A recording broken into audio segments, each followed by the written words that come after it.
Bismillahirrahmanirrahim. عن انس رضی اللہ عنہ قال قال رسول اللہ صلی اللہ علیہ وسلم لا یؤمن احدکم حتی اکون احب الیہ من والدہ وولدہ والناس اجمعین، متفق علیہ۔ سب سے پہلے تو اس کے حضرت انس رضی اللہ تعالی عنہ، یہ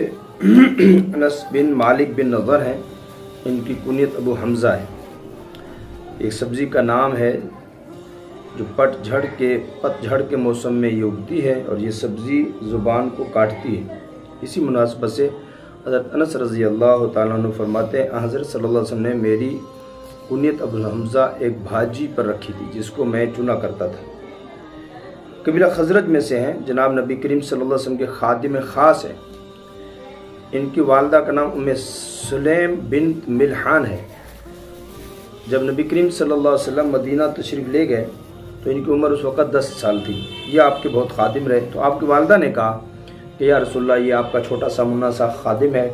اس کے لیے دعا فرما دیجئے۔ آپ نے دعا کی تھی، 4 دعائیں دی، غالباً 3 یا 4 دعائیں دی، تو کیا کیا دعائیں سب کیا قبول ہوئی، کمال کی۔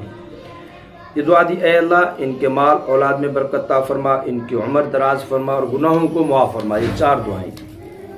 مال کی، اولاد کی، اور جو ہے ان کے عمر کی،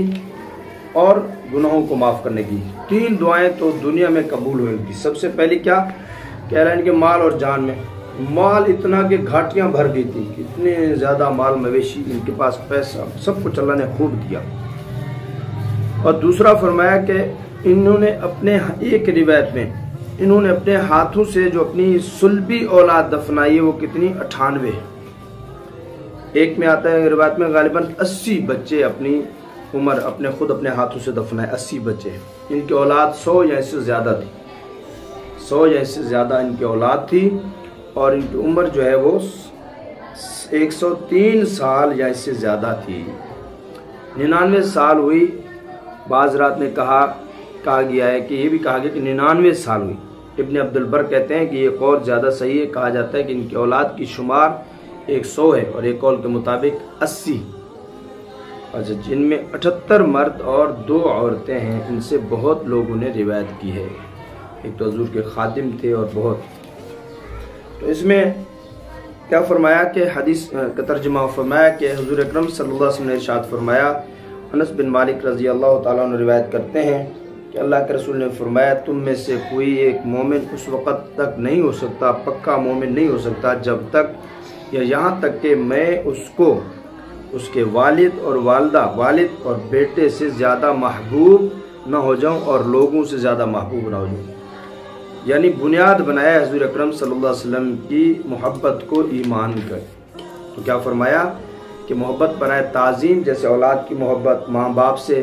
اور محبت برائے شفقت جیسے والدین کی محبت اولاد سے، محبت برائے لذت جیسے زوجون کی باہم محبت، والد سے مراد محبت برائے تعظیم ہے، ولد سے مراد محبت برائے شفقت، یعنی بیٹے سے جو محبت کرتے ہیں شفقتاً کرتے ہیں، والد سے جو کی جاتی ہے تعظیماً کی جاتی ہے، اور لوگوں سے جو کی جاتی ہے وہ فرمایا محبت کی 2 قسمیں، ایک حدیث میں بیان کی ہے، ایک کو محبت طبعی اور فطری کہتے ہیں جی، اور دوسری کو محبت عقل سے، محبت عقلی کے نام سے موصول کیا جاتا ہے۔ وہ محبت جو طبعی اور فطری ہوتی ہے اس جگہ وہ مراد نہیں ہے، کیونکہ اس محبت میں کسی خارجی ضرورت اور دباؤ کا دخل نہیں ہوتا۔ آدمی کی بھی فطرت میں ہے، بچہ ہے چھوٹا آپ کا، اس سے جو محبت ہوتی ہے تو فطری ہوتی ہے، اور یہاں تک ہوتی ہے کہتے ہیں بچہ اگر کسی اور کمرے میں سو رہا ہو، ماں کہیں اور جھاڑو پونچھا کر رہی ہے، کام کر رہی ہے، تو بچہ جاگتا ہے تو خود بخود والدہ کو پتہ چل جاتا ہے کہ بچہ اٹھ گیا۔ تو ان کے جاگنے سے، ان کی محبت کی کشش سے اللہ پاک والدہ کی چھاتی میں دودھ اتار دیتے ہیں، اور ان کی اتنی زیادہ وہ اپنے بچے سے شفقت اور وہ ہوتی ہے۔ اور فرمایا کہ اس حدیث کا مطالبہ کیا گیا جو عقلی محبت ہے، تاکہ تعبیر کی جائے اس کو اس طرح سمجھنا چاہیے کہ اگر آپ علیہ السلام کی کوئی ہدایت اور کسی شرعی حکم کی تعمیل میں کوئی خونی رشتہ جیسے باپ ماں اور رات کی محبت اور پیار رکاوٹ کھڑی کر دے، تو آپ علیہ السلام کی اس ہدایت اور کسی شرعی حکم کی تعمیل میں اس خونی رشتہ جیسے ماں باپ اور اولاد کو یکسر انداز کرنا ہوگا۔ ہاں کتنے واقعات ہیں صحابہ کے، ایک طرف باپ ہے حضور علیہ السلام کی طرف، بیٹا دوسری طرف ہے، یا بیٹا اس طرف ہے باپ دوسری طرف ہے۔ ابو بکر رضی اللہ عنہ اس طرف ہیں، ان کے بیٹے عبد الرحمن بن ابو بکر دوسری طرف ہے، کافروں کی طرف سے لڑ رہے ہیں، اور جو ہے بہت سارے، اور بعد میں اکرمہ بن ابی جہل رضی اللہ عنہ ادھر مسلمان کی طرف سے، ان کے دوسرے رشتہ دار دوسری طرف سے۔ تو اس طرح جو ہے، تو ایسے وقت میں کہ ایک صحابی نے کہا دوسرے سے، کہہ رہے ہیں اس کو اچھی طرح سے باندھ کے رکھنا،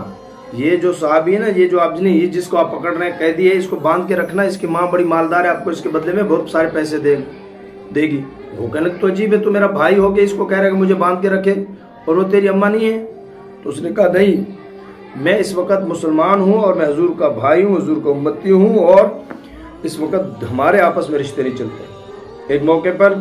اور جو ہے